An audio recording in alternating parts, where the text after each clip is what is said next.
Welcome back to Tuesday. We're going to start off in the Scholarium and see what scripts are available. They change every Tuesday morning at 10 a.m. Eastern. And then same thing in Infinite Archive. That vendor also changes inventory. So we're going to go check that out next. Impress your friends. All right. Looks like we have 3 scripts this week.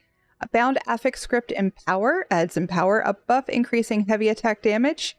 Focus script Trauma adds healing absorption effect. And Bound Signature script Thief's Swiftness adds improvement to your mobility. Okay, let's go check out Filer Ool's offerings this week. All right, we're now in Infinite Archive. Let's talk to Filer Ool. Don't complain to me if you want. Okay, first off, we have Archival Essay Balfoyan Treasure Map. This is going to give you trainee gear, but definitely not worth 2,000 archival fortunes. These maps are pretty darn cheap through guild traders. We have, looks like 4 scripts this week. Bound Affix script Evasion adds Evasion, a buff reducing damage from area effects. Affix script Magicka Steel adds Magicka Steel, a debuff granting Magicka restoration to attackers. Focus script Generate Ultimate adds Ultimate Generation. Signature script Anchorite's Cruelty adds a Consume Soul Gem to deal Oblivion damage effect.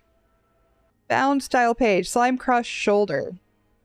Slimecraw drops out of Wayrest 1 when the mask is available from that dungeon. You can purchase the shoulder from the Pledge Giver. I don't think it's worth 15,000 archival fortunes unless it's like your last one to get and you're really impatient. Next up, we have Separa's Insight Clue. This is a Tales of Tribute clue. If you're playing Tales of Tribute, you're probably getting the clues. So unless you're a completionist and you don't want to play Tales of Tribute, you just want the things, I'd skip this one.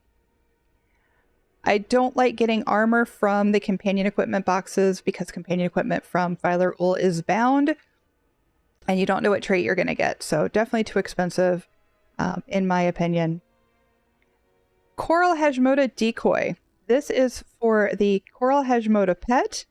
The decoy drops out of Spire the Crimson Coin in High Isle. You'll need 25 of these as well as 25 of the lures that drop out of the other public dungeon in High Isle. I don't think it's worth 4,000 archival fortunes. They do drop pretty quickly. They recently adjusted it so that your first one each day drops faster.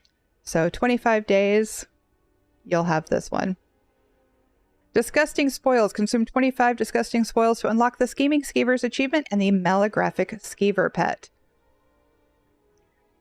This is an ugly little guy, and you will get Disgusting Spoils by running Infinite Archive. They're guaranteed to drop if you keep running the dailies enough, so I'm skipping this one too. Our first book is Dusk Saber Report. It's a tiny little book. This one drops out of Infinite Archive. The eidetic memory comes out of Telvanni Peninsula. Our first lead is the Inclined Dwarven Paneling Lead. This is for the Ebon Dwarven Wolf. This one comes out of the public dungeon Chuntskarst. Dwarven names. That is a public dungeon out of Blackreach Greymore Caverns. I don't think this one is particularly difficult to get, and a lot of us already have our Ebon Dwarven Wolf. You can only get it once, so I'm skipping this one. I'm a little more excited by this lead. This is the Inkwood Box, which is part of the Music Box Glyphic Secrets. This comes out of a Tales of Tribute coffer. I don't know about you, but my first one took me several games. I know other people who have played and it's taken them dozens. I might think it's worth 5,000 archival fortunes to work on my codex for the music box. So I'm probably going to pick this one up. And finally, we have our second book, The Legend of Fathom's Drift. This, of course, comes out of the Fathom's Drift Delve in Apocrypha, if you're looking for the eidetic memory.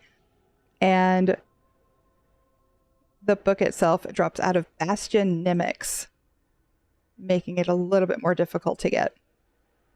All right. That wraps up Filer Ool's offerings. Let's run an arc of Infinite Archive and see what Overland gear is dropping. That also changes on Tuesday mornings at 10 a.m. So we'll go check it out. Okay, we just ran one arc of Infinite Archive, and we are seeing drops from Reaper's March. That would include Cinch's Bite, Skooma Smuggler, and Soulshine. And then we're also seeing drops from the Blackwood DLC.